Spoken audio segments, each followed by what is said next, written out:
Kita harus punya waktu dalam sehari 1,5 jam untuk duduk sambil kita membaca kehidupan kita di masa lalu. Mata kita melihat apa? Tidak usah jauh-jauh bulan tahun yang lalu. Sehari ini saja apa yang kita lihat di handphone kita, di laptop kita. Kita harus jujur kepada Allah yang Maha Tahu. Mungkin istri kita tidak melihat, suami tidak melihat, anak tidak melihat karena kita di kamar yang dikunci, tapi Allah Maha melihat. Dan kekotoran ini akan menjadikan hati kita itu gelap, lalu menjadikan kita malas beribadah. Maka wahai hamba Allah, hamba terkasih Allah dimanapun Anda berada, mulailah dari saat ini untuk merenungi. Sadari dulu kesalahan Anda. Kalau Anda beristighfar memohon ampun tanpa menyadari kesalahan, itu adalah istighfar yang perlu diistighfari, bohong dalam istighfar. Bukankah dosa yang paling dosa adalah orang berdosa tapi tidak pernah merasa berdosa? Orang berdosa tidak merasa berdosa, kan kacau ini. Maka kita perlu menghadirkan renungan, sehingga kita perlu punya waktu di tengah malam kita tafakkur. Setelah itu wahai hamba Allah, sebesar apapun dosamu, jangan ragu hadapkan kepada Allah yang Maha Pengampun.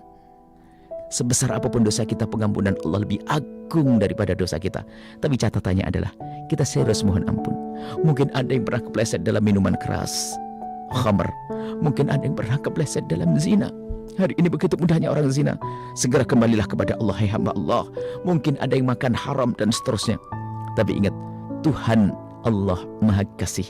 Kalau kita serius memohon ampun kepada Allah, maka jawabannya adalah at-taibu minadz-dzambi kaman la dzambalah. Orang bertobat dari dosa seperti orang yang tidak pernah punya dosa. Ini langkah yang harus kita kerjakan saat ini. Kalau kita masih dengan dosa-dosa, lihat, masuk Ramadan begitu saja, tarawih hanya ikut-ikutan saja. Bukan karena kita rindu mendapatkan pahala, sehingga kita pengen yang paling cepat, pengen yang paling dan seterusnya dan seterusnya. Baca Al-Quran pun hanya 8 jor-joran saja. Aku sudah hatam. Bukan karena dia rindu kepada Allah. Jadi apa itu? Bertobat, menyesali dosa. Kita rentet dosa kepada Allah Subhanahu Wa Taala terlebih dahulu. Sholat yang pernah kita tinggalkan, kita mohon ampun dan tobat. Dan kita harus, ini pembahasan baru lagi masalah tobat, tentunya tidak mungkin kita hadirkan saat ini. Tobat itu indah ternyata. Ya Allah, itu persiapan yang Ramadan, ini utama Ramadan, ya? Sebelum Ramadan. Dan itu nanti untuk semua kebaikan. Sebab kalau orang tidak punya persiapan ini, lihat, masuk Ramadan itu hanya ikutkan karena ramai saja. Ikutin, nggak mungkin. Saya nggak enak nggak ke masjid karena semua pada pergi ke masjid. Aku nggak enak nggak tarawih. Sehingga bisa saja polos puasanya puasa bohongan. Di depan istrinya dia puasa, keluar dia ke kedai beli makan. Karena tidak kenal Allah. Nah, baik. Jadi pertama adalah menyesali dosa, itu penting. Taubat. Jadi masuk wilayah tobat. Kemudian, ya kan, kita harus tahu bahwasanya problem yang kedua apa?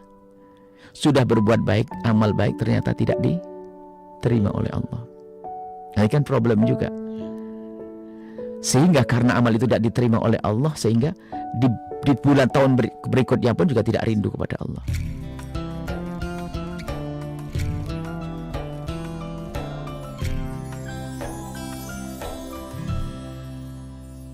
Sahabat Al-Bahjah TV, setelah menyaksikan video ini, jangan lupa bersolawat kepada baginda Nabi Muhammad. Shollu ala Nabi Muhammad. Allahumma sholli alaihi wa ala alihi wa sahbihi.